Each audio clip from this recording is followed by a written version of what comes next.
everyone, welcome back to the Broker Life Podcast. My name is Mark Panazon, and I'm a mortgage broker with Mortgage Connection.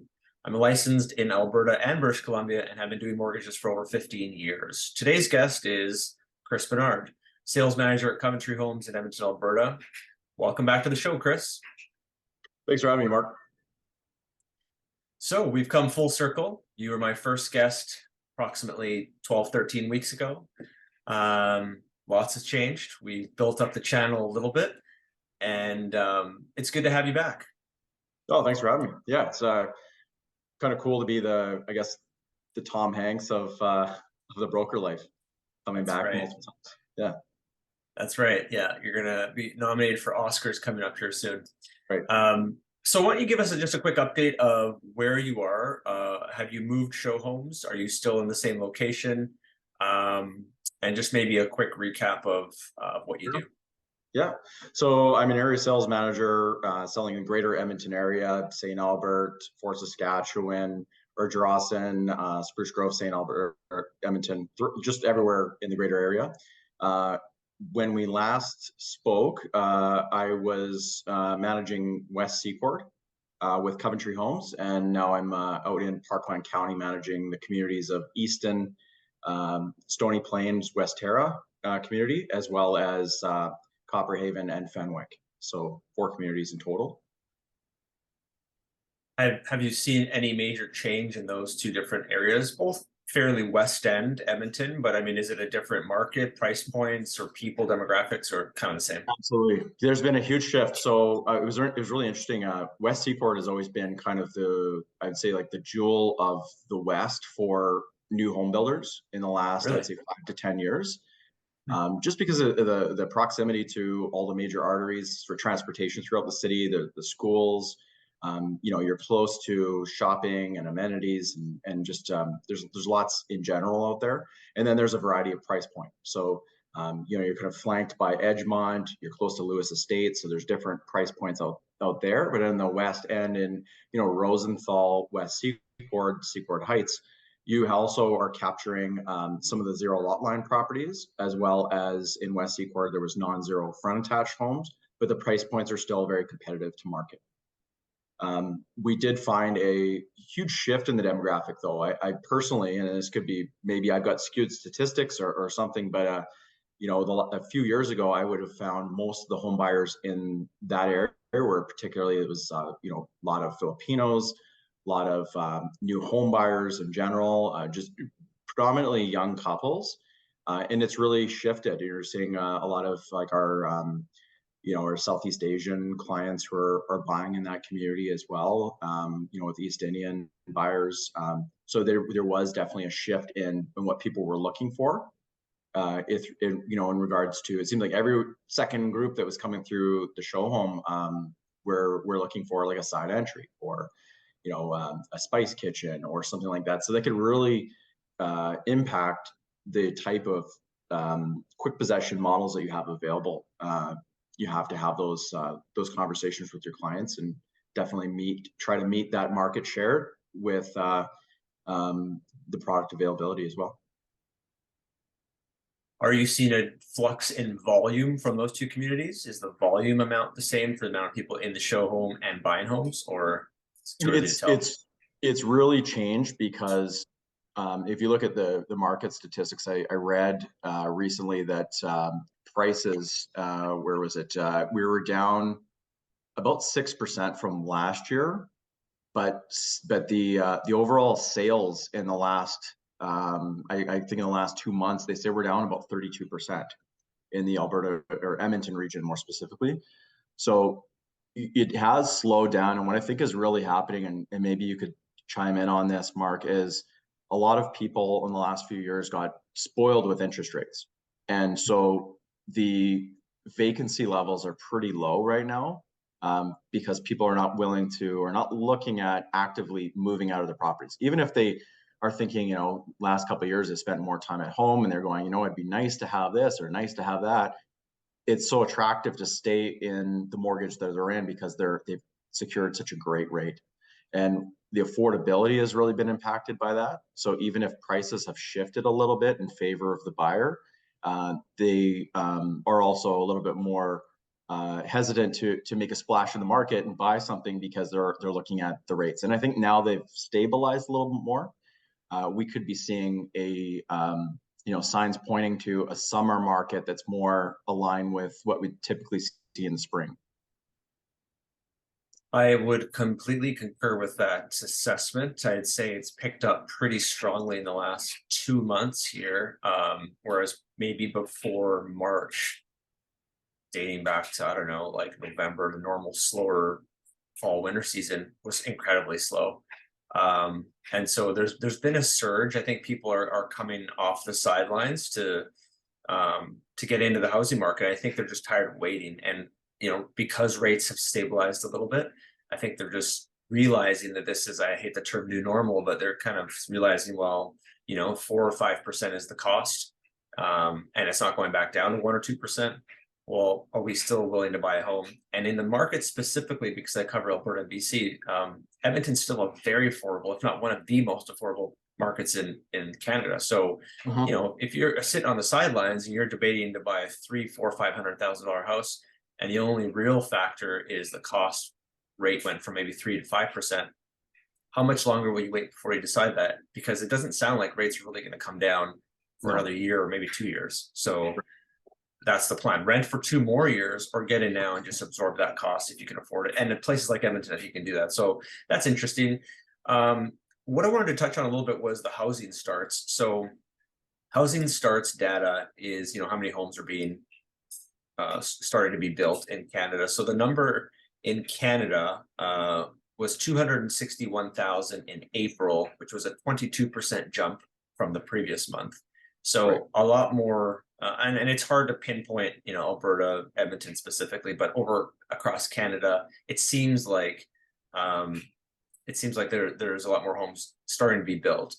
Are you noticing that? Are you noticing specs being built, or how does it work from the builder standpoint? Are they building homes based on the economics, or are they building homes mainly just on the customers coming in and requesting new homes being built? Or is it a mix? It's definitely based on economics. So you'd see some years in particular, during COVID, for example, supply chain was down. It was severely impacted. So we just, as a result, didn't have a lot of spec available. And we saw in the last, I'd say actually Q1 this year, a lot of the clients coming in, they were looking at pre-sales. Pre-sales were going far and above the specs. You just touch on what a pre-sale is again, just remind me. Sure, absolutely. So big difference in, for those who don't know, a spec home is, what we commonly refer to as a quick possession. Although quick possession, there's a conception that it is something that would be within, say, 90 days of completion. We're in the industry, when we look at a spec home or a quick possession home, it could refer to a home that's even as far as like a foundation. It could be 8 months away. But it is something that started, and as a buyer, depending on the stage of construction, you probably have declining opportunity to make change on the property. So it's just you might take advantage of reduced prices. Maybe the lot was purchased at a time where the prices were more favorable, or something like that. The materials could be priced a little bit more attractively. Like as an example, I was in Seaport in January, February, around there, and saw some of our quick possessions that were in the ground, maybe at framing stage, were priced at around $590 for a 2,000 square foot property. That same property, in 2 months time, we were pricing them out at $630 or even $640 for a 2,000 square foot property. So it really does depend. Whereas a pre-sale, to go back to digress a little bit, the pre-sales, it's for a client who has the time, maybe they're more specific in their need, and they especially want to choose the lot location. So they might have a specific requirement. Maybe they want a certain directional facing, or they want something that's backing a pond, or maybe backing a ravine, or something that's a pie shape. They can pick those lots and even go as far as picking the exterior to a point within the community guidelines. They can also go as far as, depending on the development, choosing the architectural, such as like the elevation, so the design of the exterior of the home.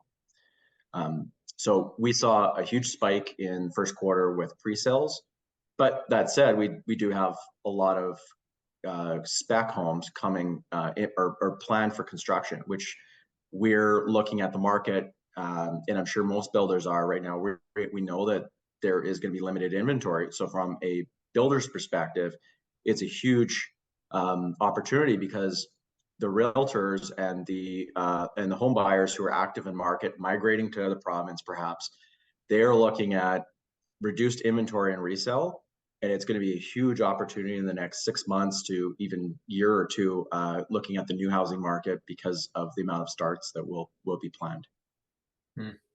Now, is there a third category for builds? You have your pre-sales, you have your specs, quick possessions, and then is the standard fully like custom? Is that kind of the third bucket? I suppose that would more or less be part of pre-sales. Pre-sales. So there's two. So pre-sales is like you can customize it. The specs is less customization, but cheaper price and usually a faster possession. Okay. So let's talk about some of these numbers a little bit more. So starts are up. So that's interesting. Seems like your company is seeing an increase in volume. I dug out the lumber prices. So the lumber prices are really interesting. There's a chart here, around $478 for lumber. It's US dollars per $1,000 of board feet.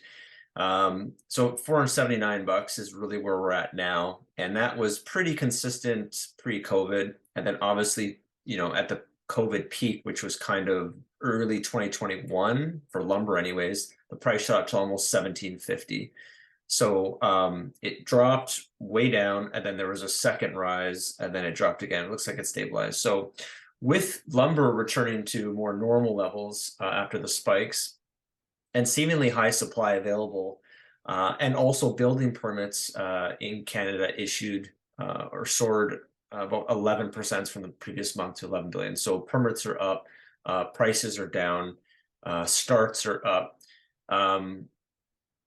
How does your company view that space factoring in all those numbers, the building costs, inflation, interest rates, everything? Is that part of the economics where you're seeing a more robust, I guess, opportunity to build, and we're waiting for the demand, or is the demand already there and now this thing's going to take off a little bit? I think the demand's already there, but they do have to speculate as well. So I'm sure most builders have to account for whatever their I guess business model would be. They have an adjusted margin, and they need to build homes in line with those margins. So, for example, you might see a builder that's got a higher volume business model. They might have lower price points because they're trying to be a price leader, and that's a big way that they can capture market. That's their niche, is we're going to be a price leader in the industry. So they might have a thinner margin, and I don't know exactly what that margin looks like. I could speculate. Whereas another builder might account for that they're going to maybe use a premium product, premium costs are involved, that maybe a higher end trades. I mean, even the trades that we're using, not all painters are created equal. Not all drywall companies are created equal, and so forth. So they're they have to account for all those things.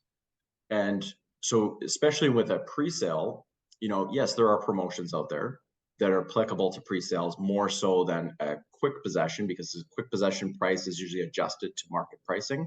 And typically they're as is. They might have some upgrades, but usually it's unfinished basement. I can't speak for every builder, but usually it's an unfinished basement.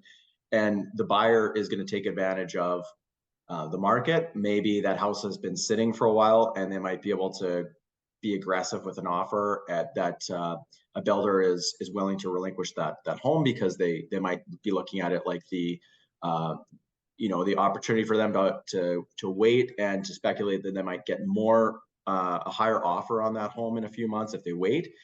That might be offset by the carrying cost of that property. So if they got no offers on that home in 3 months, and they're carrying say $2,500 a month on that home, they've already lost $7,500. They could have just sold that property.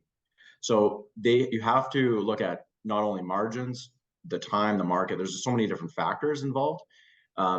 With a quick possession, with a pre-sale, the other thing is the home isn't even built yet. So the builder has to look at their numbers and go, okay, we're selling the lot for this price. What is the lot going to be priced at in 6 months or even a year from now? What is the lumber cost going to be 6 months or a year from now? So you're building everything off of a June 2023 price, and who's to say that we have seen that concrete looks like it's going to go up. So in a month we might be quoting a price for the home based on the June concrete prices or even May concrete prices. What if not that they would, but what if they doubled in cost? So are we prepared to build a home at a loss? Well, probably not. That's why you have those margins. The builder has to make sure that they're not going to lose market share with a high margin, but they also want to make sure that they're not losing their shirt either with it's an aggressive pricing.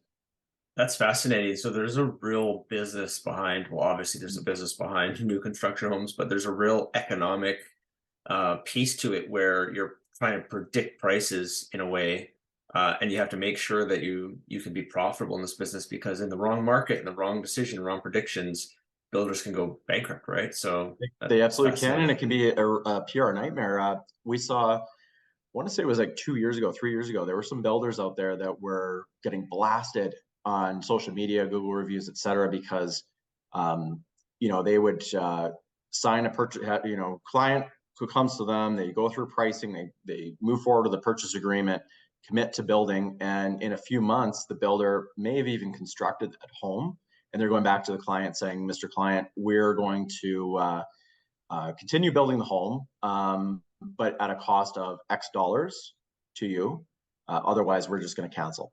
So they'll in favor of the contract, they'll still give the client back their money. But what's happened to that buyer, and I remember talking to one of those buyers, was there was a gentleman, he bought a home in Edmonton around that time, came to see me. I was working with another builder, and he told me that this happened to him. They were like 4 months into the build, they refunded him the money, but the problem was at the time his affordability was a 2,400 square foot home. Well, when he got his deposits back, at that time prices had gone up, so now he was only able to buy a 2,000 square foot. And that puts people in a real awkward predicament. It's compromising, and so it's something that I'm sure they have to account for. So what are you seeing then from your side, from the business standpoint? Your managers, your bosses, your economics people, are they sending you information, letting you guys know like we're in a good spot, things are moving forward, economy's, I shouldn't say struggling, like that we're almost struggling to get into this recession, like the very resilient economy, unemployment's still really low. All these numbers are looking like reasonably well. And obviously the demand is massive right now with the Edmonton migration numbers, the Alberta migration numbers. I think what was there, 150,000 people came into Alberta last year. So in general, if you could summarize how the volumes are with your company, are they looking good? Is it looking like it's going to be a good year? Are we headed up, or is the arrow headed down? I think the arrow is headed down, but I think it's not so far down. I think it's adjusted in the sense that we prefer to do good deals rather than deals that don't make sense. And that could go both ways. So we want to make sure that we are profitable, that we're not adjusting, because again, if you want to be everything to everyone, or if the market goes one way or the other, like, do you want to veer from your business model and all of a sudden you're shedding everything that you've built your name on? So we don't want to adjust our quality level. We know that we're not going to be the builder for everyone, and that just has to be a point blank conversation we have with our clients. So does that mean price is going up, down, or irrelevant? Prices will go up. The trend has always been up, and even if, for example, lumber was out of skew a couple of years ago and then it adjusted to a more palatable level in the last couple of years, it's still the trend is upward because land is always going up. It's not like we can make more land unless, I don't know. It's right now, it's not the way it's going. So everything is going to go up for sure. Okay. So one more little stat here is the Consumer Confidence Index. This is kind of an interesting one. For the prairies, it's at a 20-year low. It's around 30. Canada, the number is 49. So overall for Canada, consumer confidence is 49.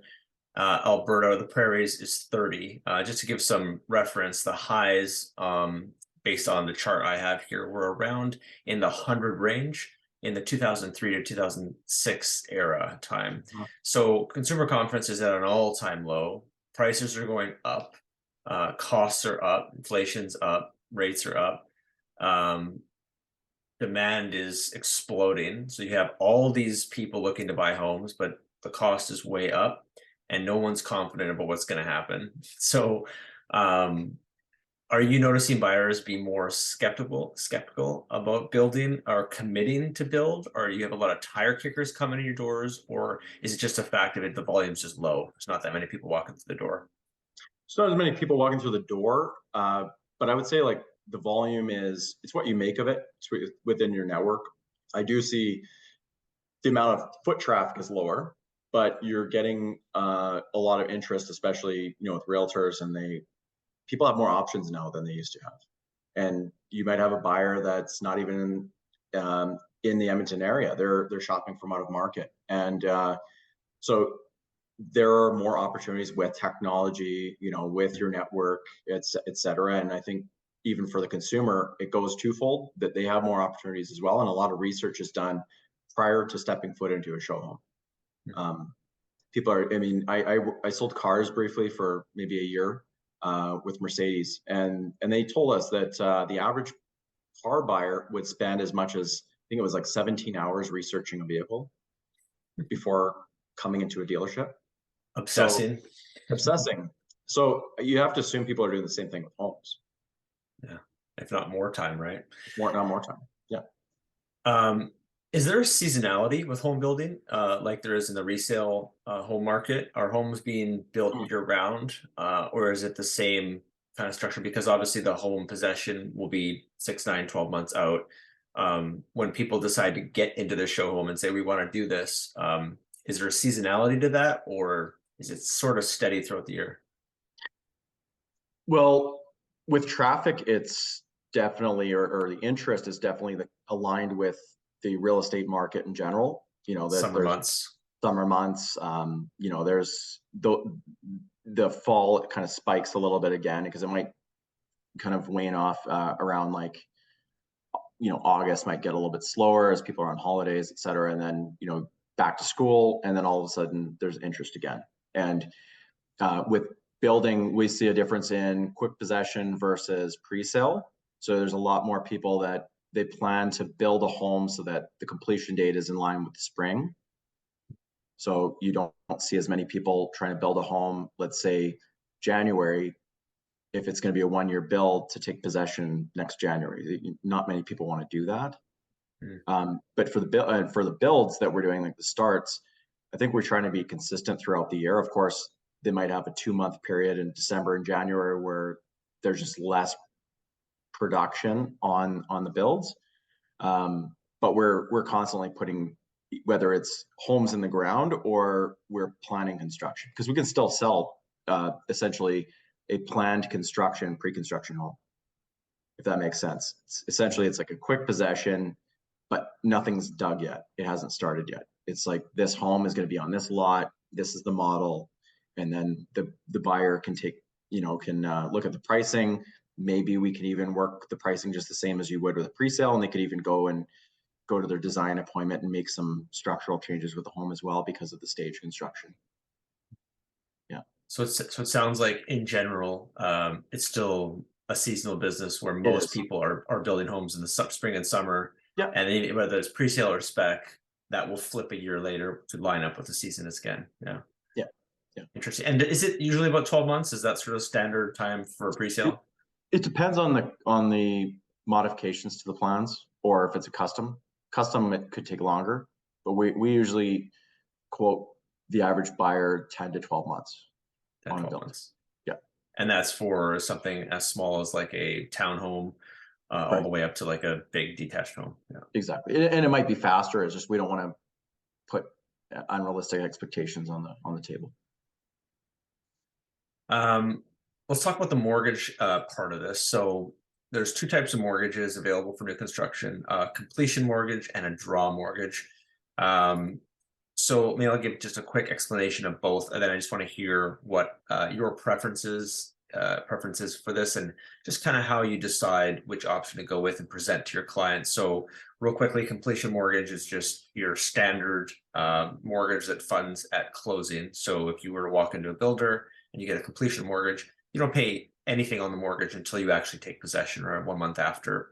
And generally the bank's funds are being used to build a home, whereas a draw mortgage is the opposite. So the builder would prefer to use the bank's funds instead of their own funds to complete the transaction. So which does Coventry prefer, and what are the options in that regard?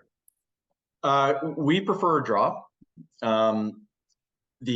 And I think a lot of builders out there do as well. If it's a quick possession home, of course we're in line with, we're okay to do a completion. We do completion sometimes on an exception basis, but there's so many different variables involved in that as well. If you wanted me to speak on that, it could be something as simple as, is it an inventory lot? Like, does the builder own the lot, or is it a pooled lot that the developer owns? Because that could impact it as well.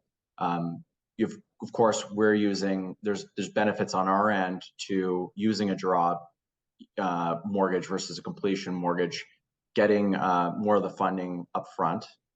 And and then for the buyer, there are some advantages as well, because you have an opportunity to lock in rate. There was a recent story, I don't know if you heard, but there was a builder, I think they were Calgary based, and they had a bunch of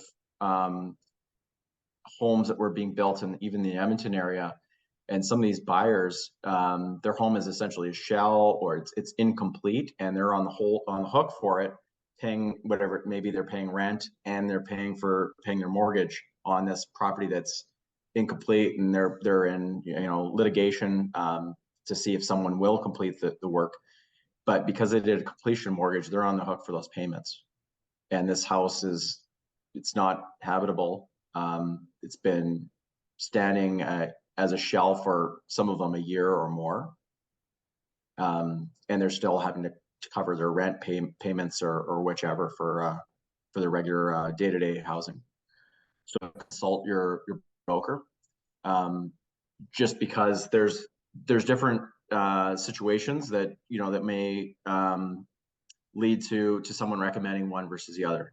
I mean, if for example you have a property that you have to sell, you may be looking to draw out some equity from that property, and perhaps your better option would be to look at a completion build, just because it might be easier for you to with your debt servicing. So Coventry will do both. Prefer the draws on the pre-sales, and then completions are usually done on all of the specs. Yeah. Okay. How are home buyers viewing mortgage lenders? I'm kind of curious about what you see on your end. So, as a broker, we're recommending different types of lenders for different situations, just as you alluded to, whether it's a draw or completion, and then which lender is the best option for the client based on a variety of factors. But when you see the client and you're either recommending banks or brokers or referring out, do you kind of get an idea of how they feel about banks, bankers, lenders, which direction to go? Are they confused? Are they certain that if they're with TD Bank, that's the only bank they want to go with? Or what's your kind of view from people walking into the show homes regarding lending?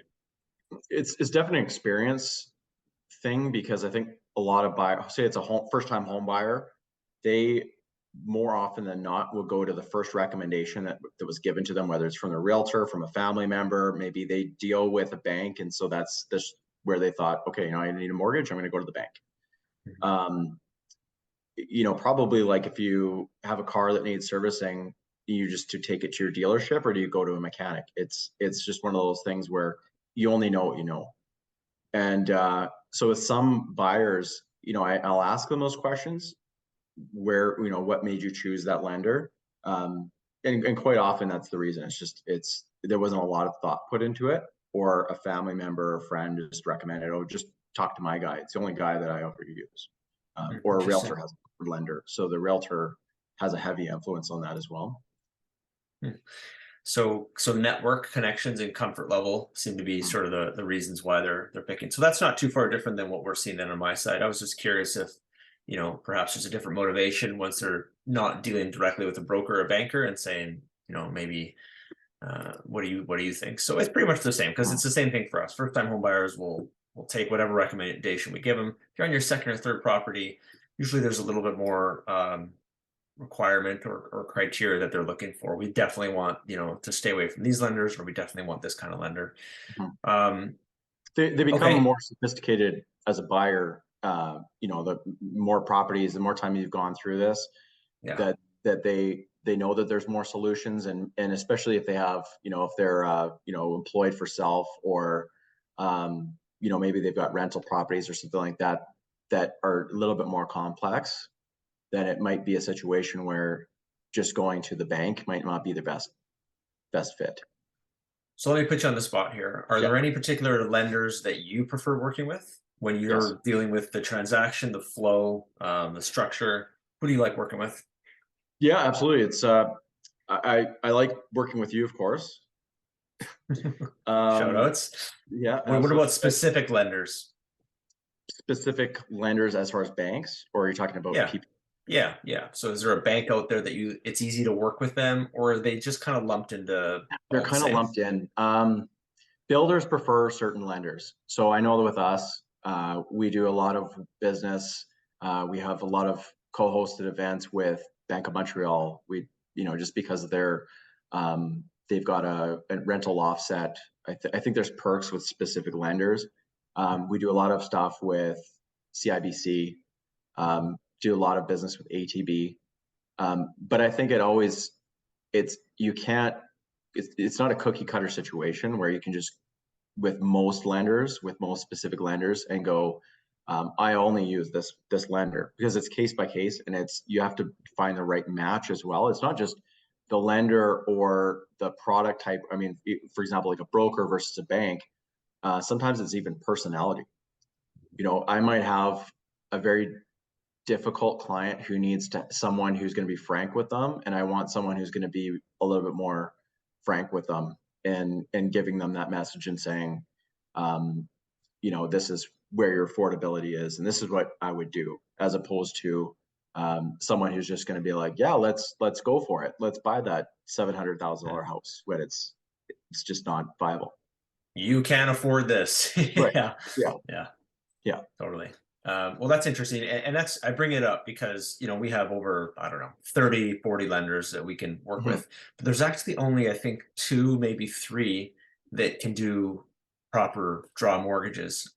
So the decision to do draw or completion is really important. And the flexibility of a builder allowing for both is also really important. So it's good to know that, you know, you guys can work with both. Some, you know, are obviously preferred and there's exceptions to be made, but really it's just ATB and service that we have that work in the broker network. So, you know, big advantage working with a mortgage broker. We can get you, you know, any rate, any lender, we can shop around. Draw mortgage, not that many options, just, you know, a couple options, which is still good because, you know, we can still show you the general market, the cost of the rates. And then if you have to have a draw mortgage, this is what you're looking at.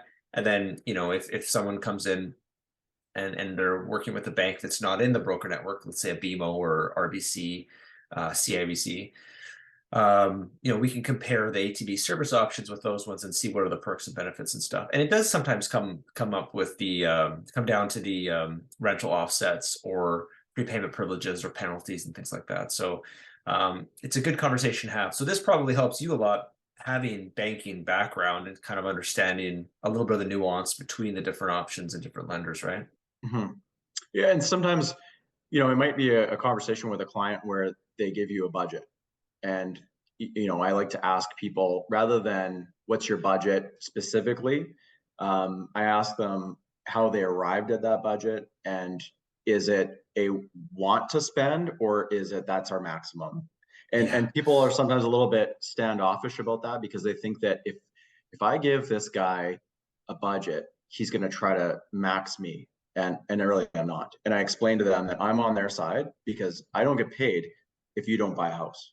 Mhm. And so if you tell me I'm not comfortable to spend just because I'm pre-approved to 650, I don't want to spend 650. I want to spend under six. Well, let's get you something that's under six and I will go to bat for you and I'll do whatever I can to get you the maximum house for the best price. Well, and that's the Chris Bernard difference, man, because you have that background and you're one of the good guys. You're trying to help people understand their budget and you have the banking and finance background to say, okay, well, I need to know your max. So there's what flexibility do we have, but what are you more comfortable with? I get that all the time. We'll give the max pre-approval out and I'll have to have the conversation with clients. This is your maximum. Like this is going to push you to Mhm. your limits and you won't be able to borrow anything after this if you need to. So Well, and there, sometimes with that conversation, it's, they go, that they're really looking for something specific in a home. Like maybe it's a community, maybe it's a type of lot or something else. And it could be a situation where, they tell me my max pre-approval is 450. And I'm going, there's a really nice home that we can build you, or we have for 510. Why don't I get you a second opinion? Because there might be some doubt based on what they're saying that with their approval amount, maybe they just bought a vehicle or something and they've got some debt, and there might be someone who's got a little bit more of an advanced understanding of credit that can um, take a look at the big picture and appropriately present to lenders. And I had this conversation with a realtor actually recently that she was contesting that, I had her look at a different broker and from the one that the client was using. And she said, well, what's the difference? And I said, there's a huge difference. Let's say you've got myself and another person sitting in a room, or like, let's say you, Mark, you're sitting in a room with another guy and you guys both have the same computer systems and you have the same lender access. You might have got a better way of presenting the deal to the underwriters than the other guy. You might have a better relationship with the underwriters than the other guy. There might be something that you see that he doesn't see. And yeah, it's not all lenders are created equal. Just the same as not all salespeople are created equal. I mean, you asked earlier about the statistics. If the builder provides that information and gives us a bit more of a business case for housing starts or the market in general and material costs and things like that. Yeah, we do get some of that information, not a lot, but it's really up to the individual who takes an interest in it. And for me, I would rather appropriately advise my clients, and maybe that requires a little bit more of an in-depth understanding of the market and economy. great piece, great piece. And you're right. It's almost like the experience and the trust level are paramount because early in my career, I didn't know any strategies about mortgage. It was just get the mortgage, just get it approved, ramble off the fine print as best you could because you could barely understand it, and then move forward. But as you grow with any industry, whether it's new construction, there's different ways. I'm sure you understand how to build layouts, how to price things, how to make it work within their budget. Same thing for mortgage brokers, right? We can use different types of rental offsets. We can use different types of data information, and we know which lenders and which underwriters may or may not make those exceptions. So it is important to do your homework and look at a couple different options in all regard. I definitely tell people, look, if you have another mortgage broker that you're considering, have at it. Just give me an opportunity to have a meeting with you just to share what we can do, compare, and let's see what happens. Yeah. Let's talk about some of the product you guys are pushing right now or have available. I want to know what the most popular models and price points are moving right now, given the market and everything we discussed. Yeah, price points. Of course, it matters if it's Spruce Grove or Edmonton, St. Albert, et cetera. But I'd say in general, price point, we're getting a lot of buyers that are walking through doors looking for the sub 550 home, front attached, which is very difficult. And that's where a really good realtor helps. If the realtor is bringing in the client, that they pre-framed that conversation. That what it's not common to see a home that's under 550 that's a front attached home right now. It's just the reality of it. You might see some, but even our like 1,700 square foot models, like the smallest we build is a 1,688 square foot front attached home. They're all priced in the 530 to 550 range as average. So when someone finds a steal of a deal, like we have a quick possession that is like over 1,900 square feet, beautiful home in Southwest Edmonton. That home is priced at 529, and you get the odd client that goes, yeah, but does it have a side entry or does it have this? And it's where you almost want to like shake the client and say, look, you're getting a home that really doesn't exist in the market. It's not stripped down by any stretch. It's really nice. Maybe it doesn't have a side entry, but you're gonna have to make some compromises. And are you really going to need the side entry? You're going to be building a legal suite. Unlikely you're going to do that. This is not the community for it. It's having those conversations with the buyer. We're seeing a lot of people looking at, I think the most popular models are in anywhere from like 2,100 square feet to 2,300 square feet. That would be the average capture of market right now. So we're seeing people with those kind of pre-approvals coming through doors, and whether they do a pre-sale or a quick possession home, we're trying to find them something that's kind of in that 2,100 to 2,300 square foot, just because of the things that they're looking for. It's more people now than ever are looking for like main floor dens, whether it's for an office space or for maybe an elderly family member who's visiting and wants to stay, with comfort of not having to go up and down stairs. We're seeing more people looking for some of the higher end finishes, at least in the high visibility areas. So there's certain things that we can recommend to get the client at that price point. Let's allocate your spend appropriately. That's interesting. More dens, more offices, right? This whole movement of work from home seems to be, so that's trickling down into the new home sales as well. That's fascinating.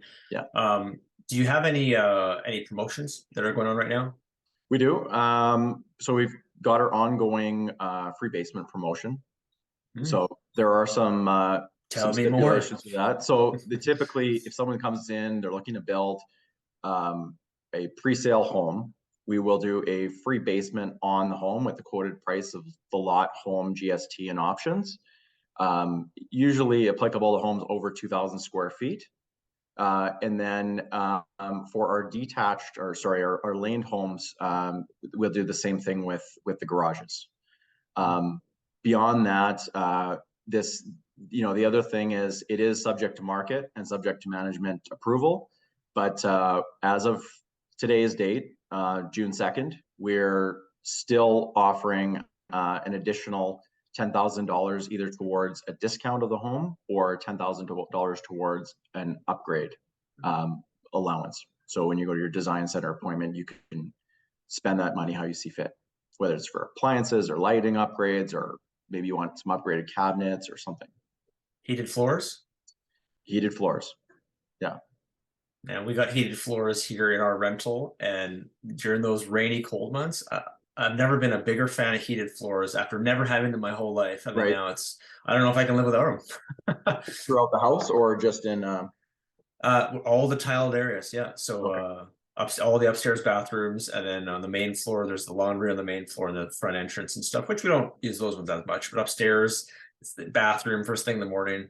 Nothing better than having your little toesies all warm. So that's a good one.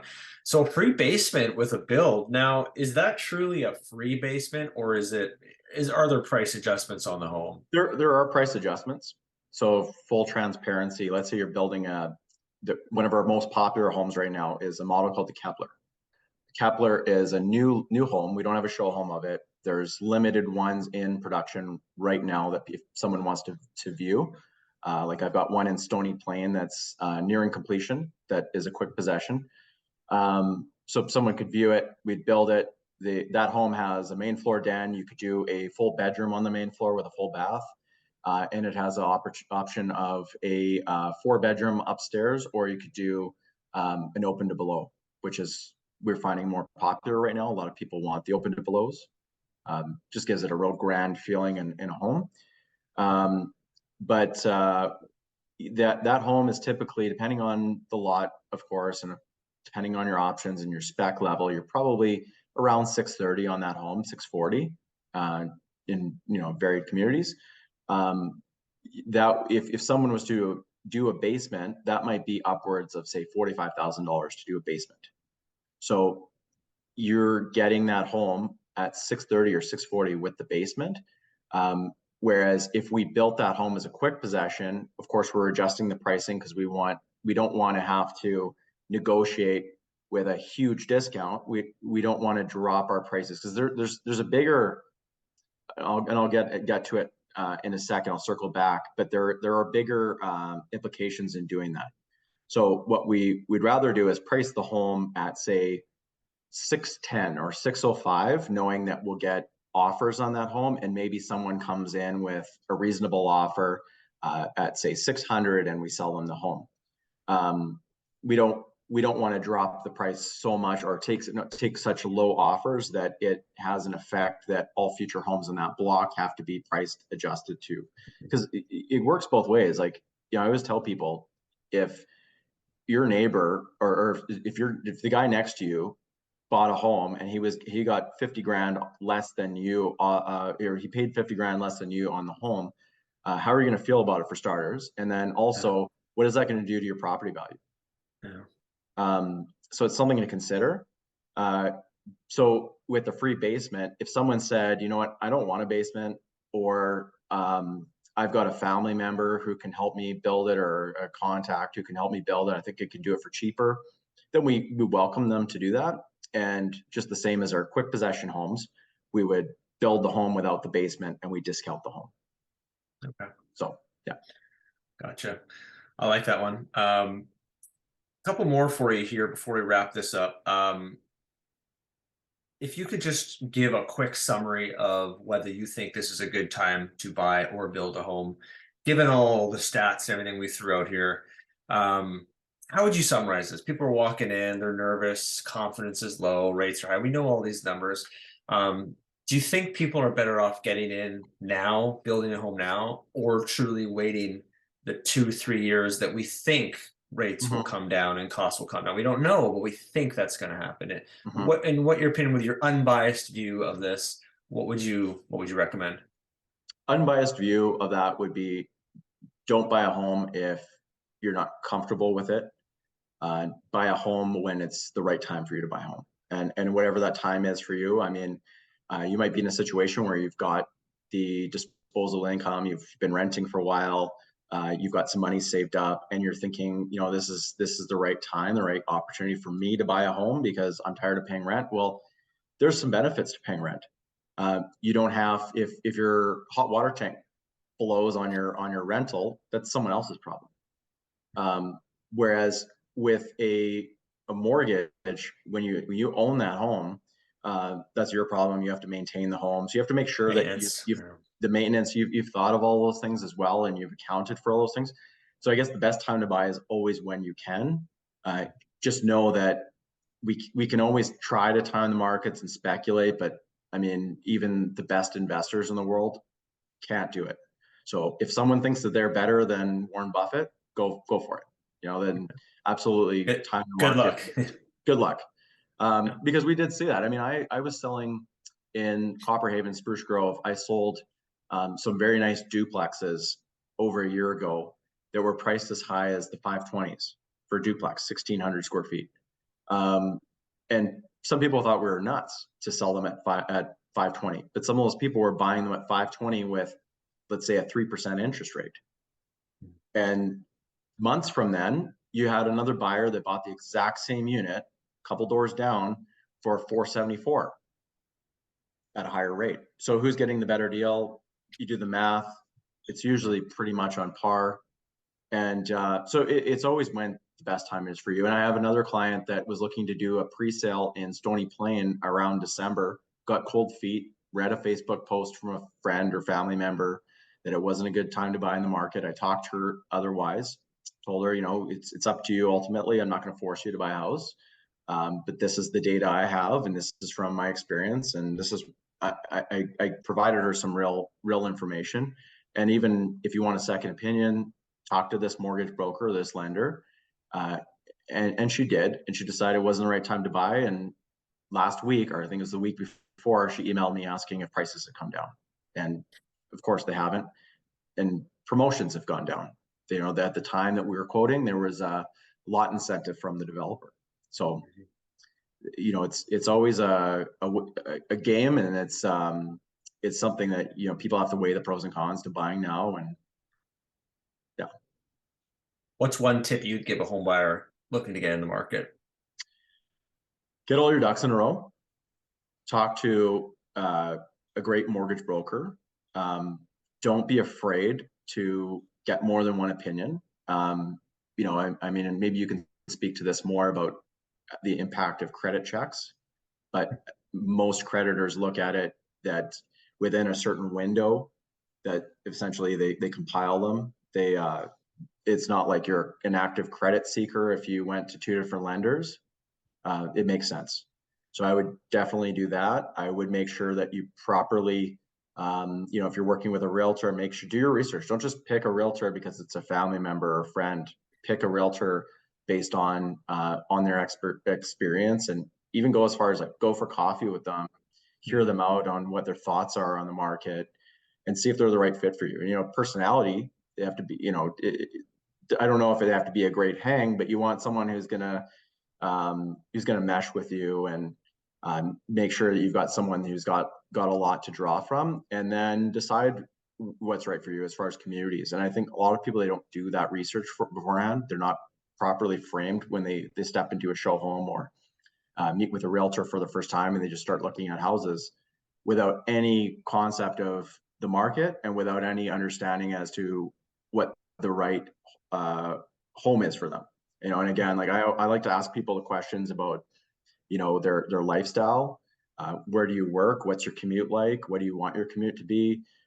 What's important to you in a community? You know, is it, do you have a plan for this home, like an objective? And that might seem like a stupid question, but, you know, I had a home buyer who was looking at building with me over a year and a half ago, and he had a big budget, big pre-approval, could definitely afford his dream home.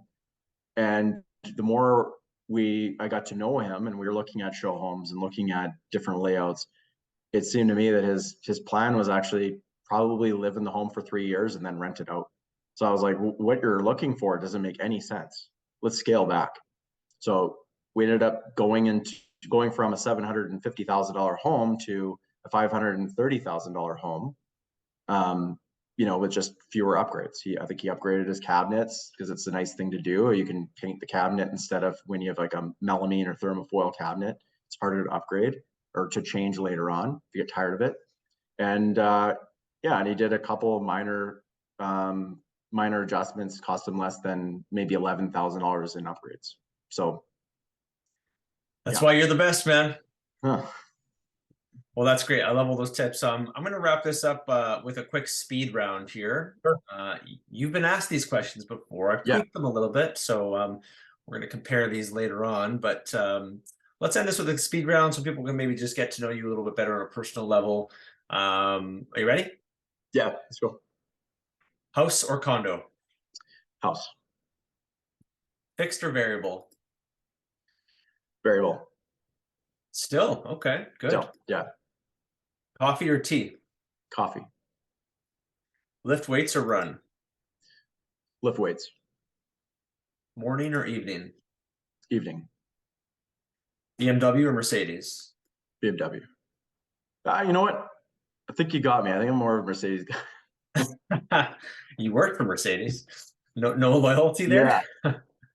Well, you know, my dad always had BMWs, so it's kind of a familiar vehicle for me. Yeah, dad had it, so you got to have it. What's your favorite pastime or hobby? Pastime or hobby is probably cooking. Did not know that. Learning something new about you all the time. Yeah. What kind of music are you listening to these days? I know you like hip hop. Hip hop. But do you have any bands, any songs, any genres, anything else you're kind of jiving lately? I've been on like a kick lately, like with older like 70s, 80s rock. Oh, okay. So Yeah. I've been listening to like Chicago and yeah, and then like, for hip hop, I mean, I've been going to, always like 90s hip hop, early Mhm. 2000s hip hop, and then, some of their newer stuff, like, always like Pusha T and, you know, Kanye West is always putting out good music. There's a lot of them. So yeah, hip hop definitely. Um, and then I With a like little bit of Chicago in there. yeah, a little Chicago in there, and then maybe some electronic as well. I like Yeah, just something that's more relaxed if I'm doing some reading or something like that. Just have some background noise. I love it. Yeah.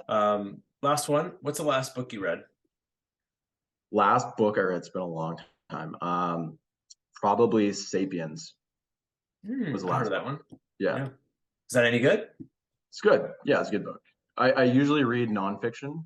Like I Yeah. love Malcolm Gladwell books and Mm. yeah, Yeah. Big nonfiction guy as well. Sapiens is about the history of mankind, I think. right. Yeah. Something like that. Yeah. And kind of some of our nuances, like, reasons why or beliefs as to why we do some of the things we do. Like there's a part about why we have stage fright, allegedly. Mm. That it's like standing in front of, it could be like a blood memory almost, like where you're standing in front of like your tribe and maybe you're on trial for something. So it's Mhm. like a fear that it's never a good thing to be alone. Mhm. So that's that innate conditioning that we have for things. It's like there's sometimes there's a deeper reasoning as to why that is evolutionary. I love it. That's Yeah, on my list of books to read, so I'll have to get to that one. yeah. Last one, Chris. Where can people find you? People can find me on Instagram. Pretty active. More so with engagement than posts. But if you go to cbholmes_YEG on Instagram, I'm also on LinkedIn. Shoot me a text anytime, 780-232-7650. Or you can find me at my show home in Easton, Spruce Grove. Wonderful. Thanks for coming back to the show, Chris. Thanks again, Mark.